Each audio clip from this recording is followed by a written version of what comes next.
Thanks for tuning in to the Women's Vibrancy Code, a podcast dedicated to helping women move from exhausted to energized, balance their hormones, and feeling turned on by their life, their lover, and themselves.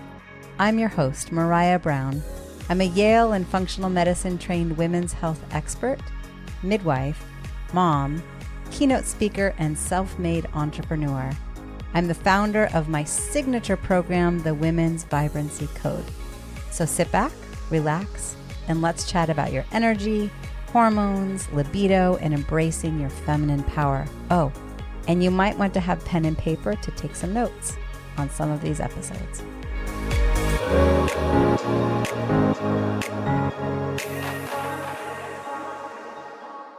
Welcome back to the Women's Vibrancy Code podcast. This is a really thrilling episode for me because it's near and dear to my heart. I have Dr. Cindy Sholes with me. I'm going to read her bio and just know that she comes very, very well trained from top institution in the realm of trauma. And I think of NLP and kinesiology and EMDR and acupressure and hypnotherapy and Reiki and Ho'oponopono and all of that is so spectacular in the way that it's been supporting people around the world to help us address old trauma. And Dr. Cindy Sholes has found a way to bring it all into one place. I call it a technology, and it's called rREST, which stands for Rapid Reprogramming Emotional Stress Technique. So hi, Cindy. Hi, Dr. Sholes. Nice to have you here. Hi, Maraya. So thank you. It's so nice to be here. And I'm happy to be speaking to your audience too. So thank you for listening, whoever's listening here today. And before we pushed record, what is it that I heard you say about our inner saboteurs and not what happened to us? Will you say that again? Yeah, absolutely. What I have noticed is so often we get hijacked by our inner voices, our inner critics, our inner saboteurs, and we don't necessarily behave the way we want. And so those behaviors that are sabotaging us, they happen because of what happened to us, not because of what's wrong with us. And you talked about rest, rapid reprogramming emotional stress technique. It's a mouthful, but what that does is it helps rewire the brain and calm down those saboteurs. So by calming down some of the traumas that we've experienced. Yep. And I love that it's, my understanding around trauma is it's not just what happened, but how we received it. Because, the same thing could have happened to you and me when we were 2 years old, 5 years old, even in our mom's womb. But the way that we received it and what that created in regard to patterns can be completely different. I'm going to say up front, and then I'm going to read your bio and let's talk about rest. But when I first was aware that you and Dr. Mitra Ray were creating rest, and, I've known you guys for years and I have a lot of trust for your credentials and what you've done in the world for both of you. And it seemed so abstract. I'm like, I don't understand, and I had interviewed you. And then I had a rest session with Dr. Ray. And for me, I went into it going, this is so fascinating. I had been with my husband for, say, 11 years at this point. I think that's about right. And there was this pattern where I would get kind of irrationally upset if he was late. And it was like, this is impacting our marriage. Even if it was just 5 minutes late, I would take it so personally, like somehow he was doing it on purpose and it was against me or something. I don't know. And it kept building rather than getting better. And I thought, let me see if I can do a rest session on this. And I will tell you, from that one rest session with Dr. Mitra Ray, I think of it as like scissors. For those of you that aren't on YouTube or on Facebook, if you're just listening, I have a pair of my fingers are playing scissors up above my head. It's like we have this sticky web that connects us past, present, and future to the things that have happened. And it ends up playing out in really unconscious patterns and belief systems. And I just see it as a pair of scissors that went in, and I had a rest session. It's online, it's an hour-long session, and you're going to learn more about it, but incorporating things like muscle testing and EMDR and acupressure and breath work. And anyway, that night I went to, she said, drink some water, go to sleep. And I did. And I can tell you, it's now been, I don't know, at least 4 years. And that pattern is still gone. Gone. That's amazing. Somehow now, if he's late, I'm like, oh, you must have had good reason. You know, it's so funny. We get results like that all the time. But Yeah. yeah, I love your analogy of like cutting off the web, you know, like and letting that fall away from you, right? Yeah. And I there's several analogies that I love to use with regarding rest. One of them is that, you know, those saboteurs that, you know, you're upset with your husband for, you know, being late. It's like that's coming from armor that you have learned how to wear. Like you're Mm, protecting your ego, if you will, right? Like at least your ego thinks it needs protection. Like it, so there's some perceived threat in that your husband is late. And so you've developed this armor. And when you perceive that threat, the armor shows up. Like that's what the front facing thing is. When we do rest, what you're doing is you're just taking that armor off and you're leaving it behind because you actually don't need it. mhm. And that's exactly what happens. So it's a similar analogy to the cutting of Yeah. away the web. And I think that it's so often true that when that we react and act from patterns that we've learned, and very often they're defense mechanisms that are armor that we wear. And a lot of times people identify with that, like that's just how I am, that's who I am. Mhm. And you know, you'll hear a judging voice in your head and you're like that's me, right? Like that's who I am. And I'd love it if everybody starts like listening to that voice in their head and start thinking like, wait a minute, maybe that's not who you are, maybe that's a part of you, and maybe it's a part that you're wearing and that Yeah. you could take off Oh my God, that's so and good. leave behind because it no longer fits anymore, you know? I love this. For those of you listening, Gary Zukov is a dear, dear friend of ours. I don't know if you've read Seed of the Soul or Heart of the Soul, but he was over having dinner with us a couple nights ago, and we were having a conversation with the kids. And what I heard him say is it's either coming from fearful parts of our personality or loving parts of our personality. And he said to the children, just like someone else has the choice of how they are feeling or reacting, so do you. And you have the choice to Mhm. acknowledge if you're coming from fearful parts and move into loving parts. And so, anyway, I love how it all ties together.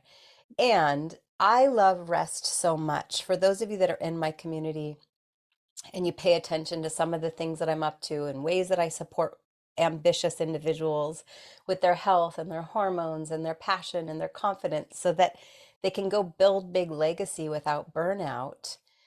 I, for all of almost all of the individuals that end up hiring me, if I have it all my way, we get to co-create a personalized package for you.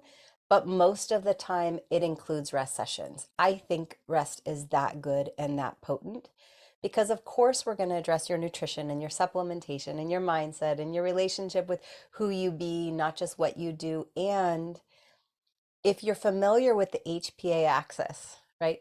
The hypothalamus, the pituitary, and the adrenals, um, they are running the show in lots of ways for women. And I realized as a practitioner, my team and I could do a lot to support people with their adrenal well-being and their thyroid and their hormones via supporting the pituitary and the adrenals with gut health support and hormonal support and nutrition and supplementation.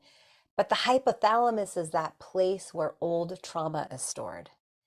And I thought that has to be included in the way that I'm supporting clients. And so if you end up ever coming in and hiring me and the team in whatever way that looks like, just know that you will likely get rest sessions. And right now we are lucky enough to have Dr. Cindy Sholes herself doing the rest sessions, and she is the founder and the one that developed rest. Okay, so let me read your bio, Cindy.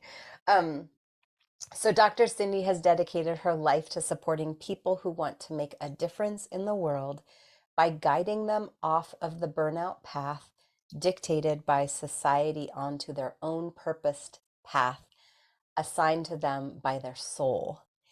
Trained by Nobel Prize winners at a prestigious medical school, i.e. Stanford, isn't it? No, I went to UCSF, the University of California, San Francisco, which is the medical school associated with Berkeley. Yeah, and it's amazing. I Yes, a applied there handful, for mouthful. when when I went to the nurse practitioner program, I applied there and did get in. I got into Yale instead. Okay. So and I am a little congested for those that are listening, you can hear it. Okay, Dr. Cindy is a neuroscientist who uses a little bit of magic to guide people to access their personal power and transform their future. She is the innovator and co-creator of rREST Inc. and was featured in Wall Street Journal and USA Today for her 20 years of helping thousands break old emotional patterns to live full-hearted lives. She believes when you optimize brain function, your authentic self will be freed and empowered to lead a purposeful life. Ooh, yum. That's Yeah. juicy. Okay, so you have background in NLP, hypnotherapy, EMDR. Can you just explain a little bit first, what are those for listeners who've maybe heard of them but aren't necessarily familiar with what those things are? Can you just give a quick, like, here's what those are? Okay, I'll do my best to do that. So you had said EMDR, I think, is a technique where a therapist will have you move your eyes back and forth, and they're trying to do a pattern disrupt related to trauma. Mhm. And it's it's standard of practice for a lot of therapists. It's not a technique that I actually use in my practice, just so you know. Part of the reason is because like understanding like how that works. One of the things that is not mentioned a lot, but it works partly because they're using hypnosis techniques, hypnotherapy techniques to get somebody into a hypnotic state. Hmm. And they're looking for the root of the issue and trying to disrupt that pattern at the root. And if they get to the root, then it can really be effective. But whether they get to the root of that or not, from my experience, is not always the case. And but that's what that is. Hypnotherapy is really just a technique to give you a particular mind state that accesses your subconscious mind so that you can communicate with your subconscious mind. It's most effective at delivering suggestions to the subconscious mind, and it's a slightly less effective at getting information from the subconscious mind, but you can also get information from the subconscious mind. The subconscious mind handles your every single organ system of your body. It's like it's connected with your heart, your digestive system, your immune system even is connected in with your subconscious mind. But so are your memories stored in your subconscious mind, and these saboteurs and inner critics that we talked about that sabotage us, they also come from our subconscious mind. All that armor and defense mechanisms that we wear, it's all programmed into your subconscious mind. And sometimes that will bubble up into consciousness, but most of the time it's underneath our radar, it's in our blind spots. We don't really know that it's there. We just react from whatever that is. Mm-hmm. When you're And in a hypnotic state, you can get access to that and much more and effectively. so that is part of rest, but so is NLP as well. Is that correct? Yeah, exactly. So NLP is actually a whole bunch of different little techniques of ways of using the power of your mind and mostly visualizing things and using language in a particular way to Mm-hmm. make changes, because our minds operate, especially as adults, very much with language. And so, yeah, there's a little bit of NLP that's also kind of woven into the rest technique. And another technique called neuro emotional technique is also part of it. And so, what rest is really is I've been trained in a lot of these different techniques. And what I've done as a neuroscientist, I kind of I ask the question is what's actually happening in the brain that's allowing this technique to work? You know, what's going on? And then what aspect of that technique is the most effective piece of it? And I've really tried to take the most effective piece of each one of these different techniques, put them together in one that's step by step, relatively simple, that anyone can learn how to do and is effective every single time, Hmm. reliably effective and long term as you experience with your session. Yeah, and I've had many sessions, and I've had clients say things like, one rest session made more progress than 25 years of therapy. I mean, that's literally what I mean, I was like, wow. And so I heard you say that if for those of you listening, yes, there's the option of receiving a rest session. I also want to make sure you heard anyone can be trained to do this. So part of Rest Academy also trains practitioners to become rest certified and then to be able to deliver this and change the world while if you're someone who's looking for a new certification. Now, it's done virtually. A lot of people are like, wait, what? This is done virtually? It's on Zoom. How does that work? Right. Well, that's one of the real big innovations of rest that almost none of the other technologies that we just described really have. And that is that we use a special power that human beings have. One might call it the power of empathy, but this ability to connect with another human being on an energetic level. And we do that with rest, and we teach our coaches how to do that. And when we connect in that energetic way with our clients, what we're able to detect really clearly is when that client is stressed or not stressed. And we actually are connecting in with this physiological response. You know, you talked about the HPA axis. Well, there's an immediate stress response that can be measured physiologically that also we measure energetically, and we can do that over Zoom.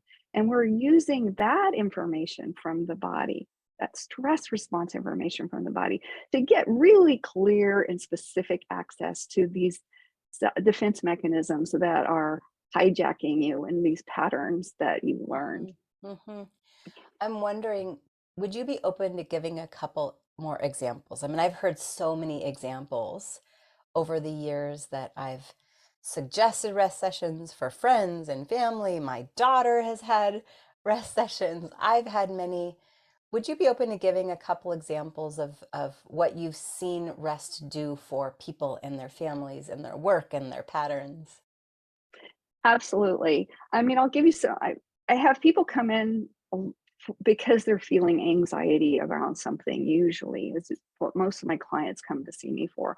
One of my clients that I had not so long ago came in because she had a position at her work that she really, really wanted. And she had applied for this promotion, and other people in her, you know, other colleagues have applied. She was felt she was the most qualified, but she was so nervous. So the very first interview that she went into, even though it was mostly people that she knew, she completely um, clammed up. She couldn't speak. Mhm. Mm. And she's a first generation immigrant. English is her second language. So so we did, I think we took probably 3 rest sessions before we really got to all of the different pieces of armor that had her, like, not be her authentic self in those interviews, right? Anyway, we cleared that stuff up, and then it was like she found her voice, and I've heard that from so many of my clients, like, "I found my voice, and I found my authentic voice." And then she was able to excel in the interviews. Mm. And one of her and she was very concerned because one of the other colleagues that had applied was very um, very articulate and very confident. And she didn't feel like she had that articulateness and confidence. But by the time she got to the interviews, all that was there. And she was totally just authentic and had no issues with the fact that she has an accent. It's okay. She can still communicate. And she ended up getting the job Oh, wow. and been very, very happy with that Mhm, promotion that she's been wanting for many years and working towards. And I think that the company is very happy to have her there too, because she clearly was the right person for mhm. that. But she wouldn't have gotten it if she hadn't done rest. Yeah. I'm also thinking, go in on that interview when you're ovulating. Make sure you're in your summertime and you've got the most productive and powerful hormones on your side too. Okay, I love it. Um, Absolutely. how did you come up with rest? What's the origin? I mean, you've been in this Well, field for decades, correct? yes. Interestingly enough that you asked that question, I came up with rest because I needed it. Mm, As a parent, I had been, I did my neuroscience training. I kind of knew how the brain worked. I was a hypnotherapist, but parenting, oh, it kicked my butt. it's kicking my butt right now. And I'll tell you, I remember one day walking into my home, tripping over backpacks, tripping over shoes, whining kids. I'm hangry, right? Like and I've had this day of clients where I've been calm and I'm right. I'm not calm anymore. And I Mhm. step into my kitchen and I'm boiling the pasta into the sink and the hot water splashes in my face. And it was a straw that broke the camel's back. Mariah, I am not proud of this moment, but I threw the pasta in the sink. I threw the pot in the sink and I screamed and I walked out.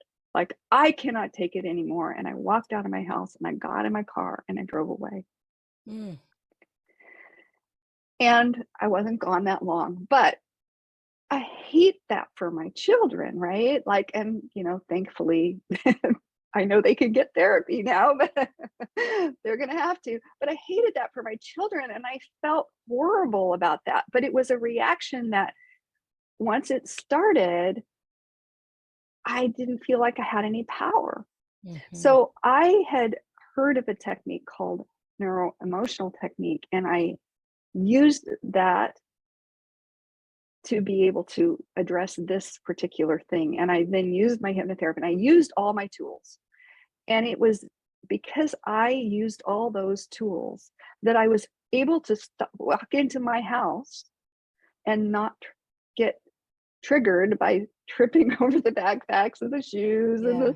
whatever pasta splashing my face and be able to really handle Hmm. the situations like that so much more effectively. And the tools that I used, that's what I put those things together to be rest. So it's really what was effective for me Mhm. is what became rest. And so are And you saying you can do rest on yourself for those that get um, certified? when you get certified, you can. Yes, Huh. you can. I don't Fascinating. recommend it. I think that it's hard to see your own blind spots. Yeah. And so I actually recommend that you get a series of rests with a certified coach. And if you're getting certification, we set you up with trades, and then you have lifetime worth of Mhm. rest available to you. Not only can you do it yourself, but you've got a huge community of people that are Yeah. so open to Yeah. trading. But I've yeah, seen I think that you need to get a series and then yeah. maybe even a regular kind of rest, because you don't know when you're going to have blind spots and things are going Yeah. to show up. Just like those of us that see therapists or marriage counselors, whatever it may be, Mhm. it's not like a one and done. It becomes something that we do over time. Yeah. And, Yes. I've had clients say things like there's one, he became afraid of flying and he runs, a very successful 8-figure business and needed to fly. And a rest session got it helped him get back on an airplane. I've had Yeah, clients reprogram, so to speak, their relationship with food. Um, absolutely. Very common. Relationships with family members. That one's Um, really important and really, really common because so often this armor can sabotage our relationships. I think that was it, to some extent, was probably what you were experiencing with your husband, and I was experiencing with my kids too. mhm. Yeah, and it's mind blowing to me when I have a rest session, how the practitioner facilitating the session is able to go back and find these initial events. And I'm like, how did you, like with that rest session, I think if I remember correctly, I was like 2 weeks old at my grandparents' house, and my grandma needed to go into the kitchen and she handed me to my grandfather. And somehow it was Christy that had done that rest session. And she's like, she was right on. When my mom left the hospital after I was born, we moved in with my grandparents. So she was right there. And she also picked up that he had these big hands, absolutely, and the kind of discomfort that he felt in how do I hold a baby, which is so valid.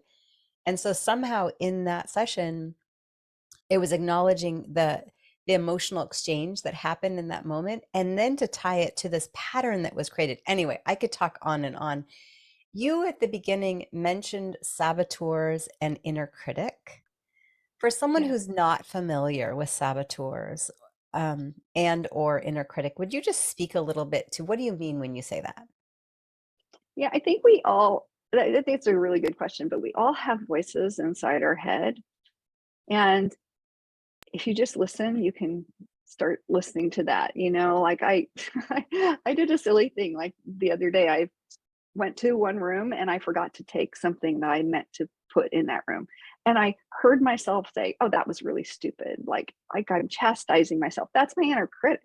Like an inner Mhm. critic coming in, it's like, and so we typically identify those voices like, "Oh, well, that's just us." But the truth is that you can start to discern if you listen to those inner voices, discern that some of them are inner critics, some of them kind of just sabotage you. And there's actually a wonderful program developed by Shirzad Chamine, Positive Intelligence. I highly recommend that you read the book, go to the website, you get a saboteur assessment. It's really good work. But he's identified like 9 different saboteurs and that he's really sort of distinguished. And I think it's useful to start distinguishing your inner voices not just as you, but as distinct voices that are malware in your operating system. And when you can do that, then you can start identifying that armor more clearly. And then those are great things to do rest sessions on because they tend to interfere and drive you a lot.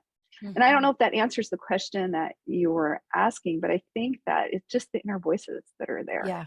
Yeah.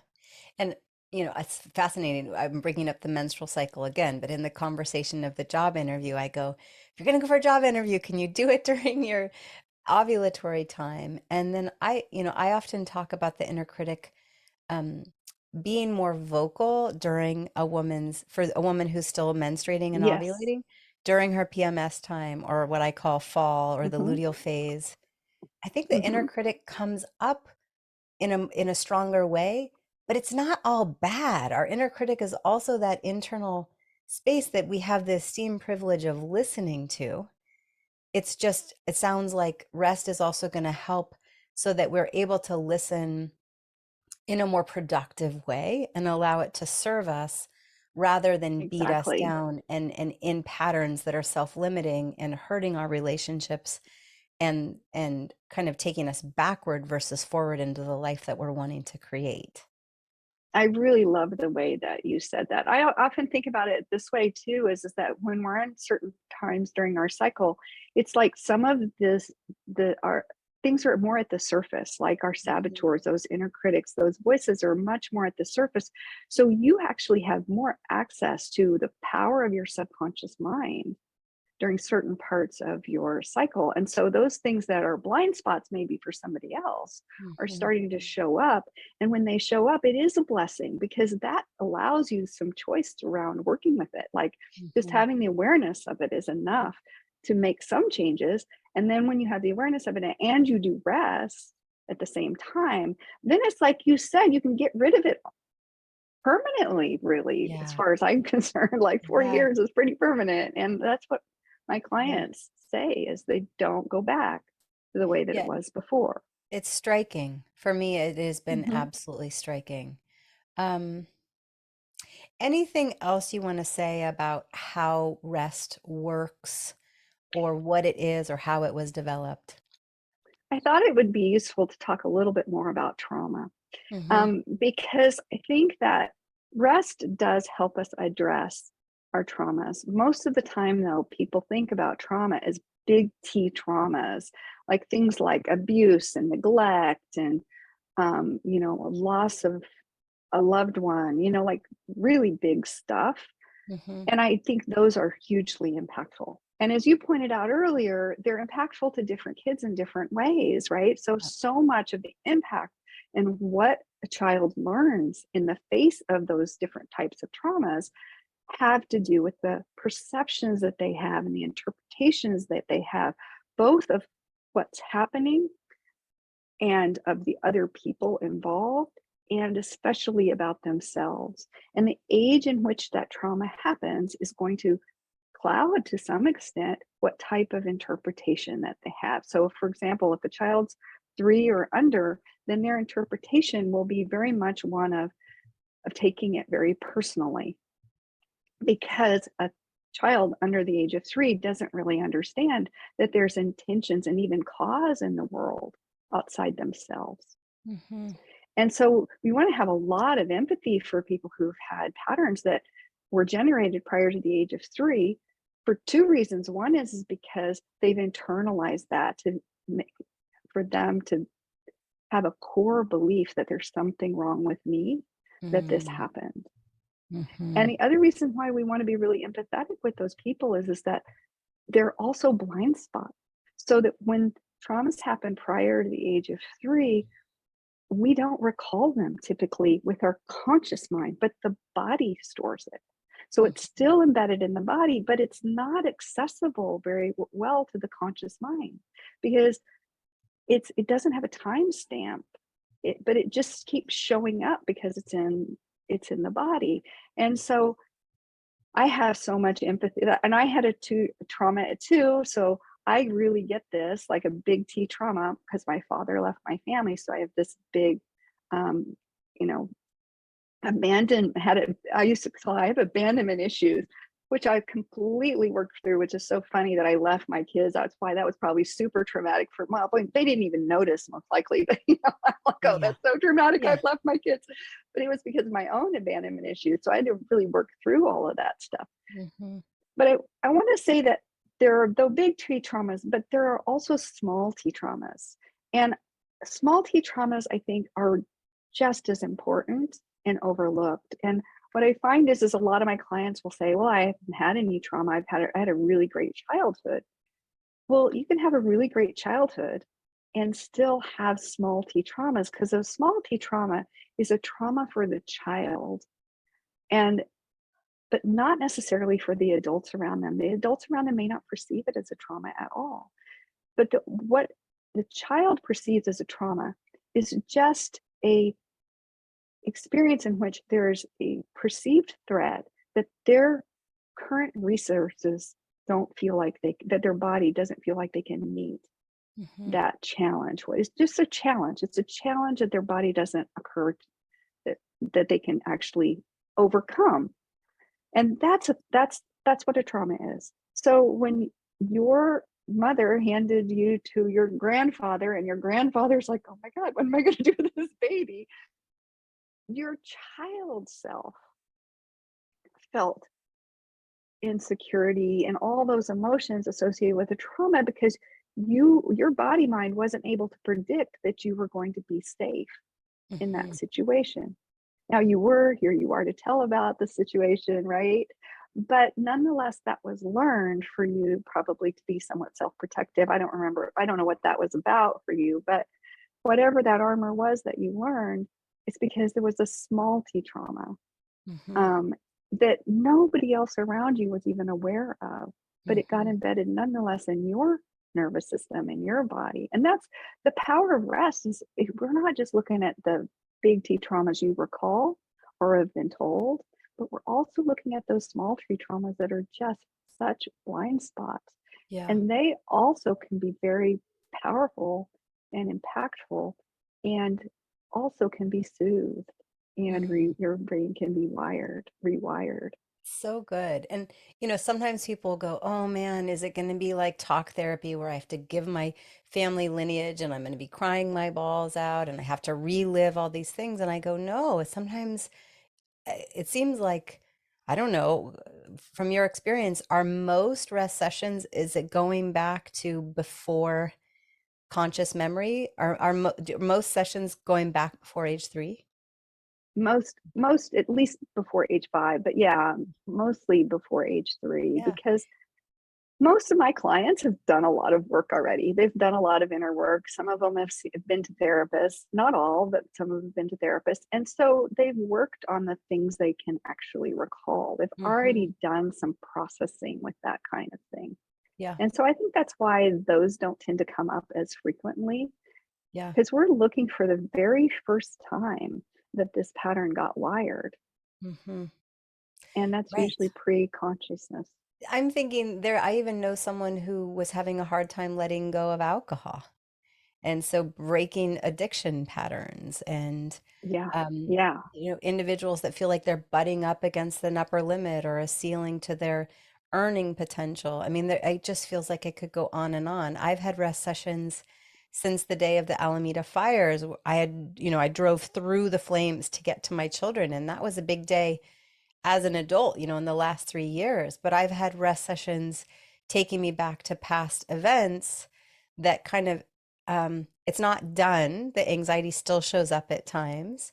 Um, but it's still kind of highlighting potentially why that experience for me has stayed in such a big way in dreams and fear of family being separated. And it's getting better, but I feel like it became an opportunity to have rest sessions that then heal the past stuff, that Yes. past stuff, conscious or unconscious, impacted my experience of something that quote unquote happened to me as an adult. Absolutely. And we don't want you to get rid of your emotions. Hmm. So, you say, I still have some anxiety that comes up sometimes. It's appropriate. Like our negative emotions in particular, they're signals, just like pain is a signal. We don't function very well if we don't have pain signal. Now, Hmm. if we put our hand on the stove, we want to feel the pain, so we remove our hand quickly, but we don't put our hand on the stove and like go, oh, it's painful, and leave our hand on there. So emotions are the same. We want to have them come up, and then we want to have choice to be able to step back and do something different that allows that emotion to dissipate. But it's given us the alert that we needed. Like emotions Hmm. are just pieces of information.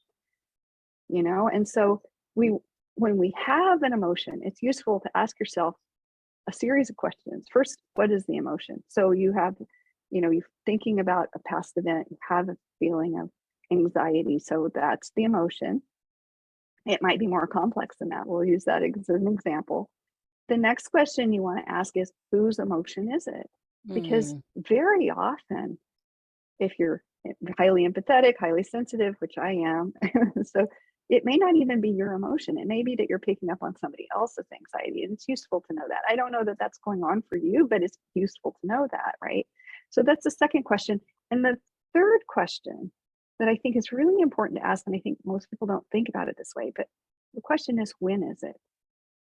And I think that's a really relevant question for you. And I think you're asking that question when you do feel that anxiety, like, when is this anxiety? If you're recalling something in the past, then the anxiety is about the past. Hmm. It isn't about right now. But if you're thinking about the future and the anxiety is related to the future, then the anxiety is also not about right now. It's related to the thought about the future, which is only one possibility of many, many, many other possibilities. When you have that awareness, it gives you so much more choice of like, is it useful for me to continue to hang on to this anxiety? Because if it's an anxiety about a potential future, and that's not the future that I, you know, want to Desire. have show up, right? Yeah. It's not Yeah. my desire. as long as you have like everything in place that you need to be as prepared as you can be for that, right? Which I don't think needs to be a lot, but like, you know, once that's set, then I think you just let that anxiety go. Like Mhm. they may not have any reason to exist. But I also think if it's about the past or it's about the future, there may be a rest session to do Yeah. around that. If Yeah. and Yeah. then if the emotion is about right now, then you know what? That emotion is probably telling you something about right now. And then you have awareness of what is it telling you. You want to ask the question, what is it telling you? Hmm. And then that gives you choice on what to do about that emotion. Sometimes So good. all there is to do is just allow the emotion to be. And Yeah. I think in the case of grief, that's definitely what there is to Hmm. do, and just feel Right. it in your Like, body and let it pass. oh my gosh. And you think about through the pandemic, all the fear and grief that many are experiencing, rest sessions, rest sessions. I have one more Hmm. question and then I want to honor everyone's time. And so, a couple things. If you're loving this, first, I'll make sure the link is in the description.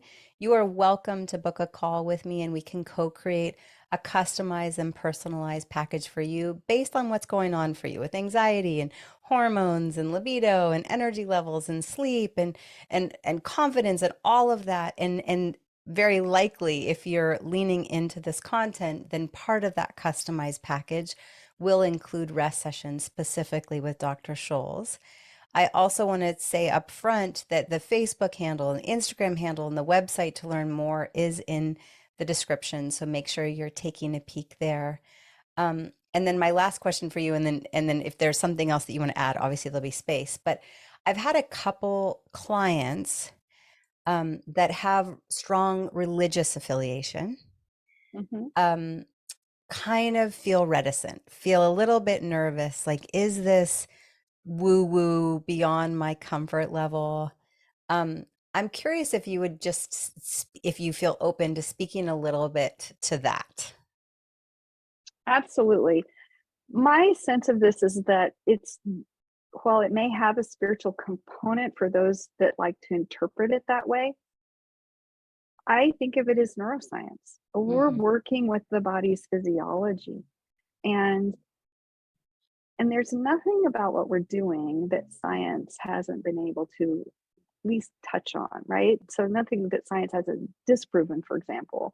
So you don't have to bring in spirituality to it if you don't want to. And even if you do, I kind of feel like it can be in whatever container that you want. Like if you're feeling like you have a belief in God, then use prayer as part of this process. And I believe that that makes a difference, right? Hmm. Because prayer alone shifts you into a more positive physiology, and we know that. Science has shown that as well. So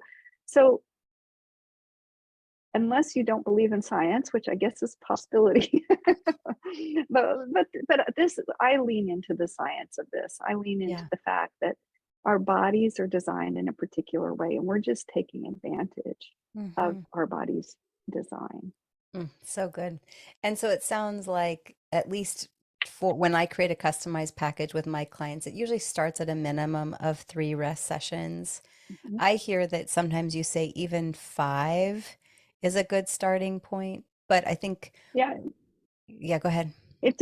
I think it depends a little bit on what people are working on and how long it's been an issue and how much it's integrated circulated into different areas of their life. I'm not Yeah. finding the right word there, but Yeah. and I think that so I recommend often 10 sessions with my clients, Okay. particularly for people who are really trying to shift their behavior around eating, because as you Mhm. know, like you're not gonna, like I should say weight management, because you're not going to necessarily lose weight and like after 3 sessions you're not going to see the result. Like in other words, the result sometimes that you're looking for takes longer Yeah. than just doing a few rest sessions. And you don't know what's once this is the other way I like to think about it. And I really think this is important too, is that, you know, most of the time my clients come to me because they've run up against their comfort zone, right? and they're uncomfortable. They have something that they want, or they want to be outside their comfort zone. And what rest does is it expands, it breaks down the comfort zone, expands the comfort zone, so then they can get access to whatever it is that was outside the comfort zone before. But guess what? When you expand your comfort zone, you end up having a new comfort zone, right? Like, and so for example, if you want to give a TED talk, right? Maybe we have to do some rest sessions to break through that. Then you want to be on Oprah, we have to do some rest sessions to get you to be on Oprah. Whatever, what I mean is that you may find that you hit new comfort zones as you Yeah. begin to expand and grow. And that Yeah. would be normal. And that's the reason why I recommend that you do more than 3 sessions with rest. Like, keep Mhm. doing it so that as your comfort zone expands, you can continue with that process Yeah. of expansion and transformation. I love it. I love it. And it's and definitely, I don't know about you, but I think we share that most of the individuals that are saying yes to our services are ambitious individuals that are ready to step outside their comfort zone and create Absolutely. more joy and more health and more love and more financial abundance and more feelings of success. And so to have a support system there that's ready to help you, um, Christy, who's the co-founder of Rest Hmm. with Dr. Cindy Sholes and Dr. Mitra Ray, she was the one that was doing rest sessions for the past 3 years with my clients. And she would always say she felt like the potency and the speed of results with rest sessions when she would do them with women in the Women's Vibrancy Code were that much more potent and that much faster because these women were already ready and doing their work and were addressing their health and their well-being and their mindset and their relationship with their sexuality and sensuality. So they were already hungry and maybe consciously and subconsciously wanting to step outside the comfort zone. And so I imagine, you've been with the Women's Vibrancy Code for just a few months now, but I am hoping you'll be able to say the same thing after a little bit of time. I would See, love to reinforce that because I absolutely agree. I love working with the women from Women's Vibrancy Code for that very reason. They are so ready to break through, and they're getting breakthroughs very quickly, mhm, and big ones. And then mhm. they're stepping into the door. And one of the things rest does is it just opens a door. If you don't step into the door, if you don't, you know, once the comfort zone has been broken down, if you don't like actually go grab it, right? Then, eventually the comfort zone will the door is going to eventually close. Like, you got to step through the door. And all the women that I've had come through Women's Vibrancy Code are absolutely ready to Mm, step through that door. And I just have, it's been such a joy working with them. So I agree with Yay. what Christy's saying. We love having you.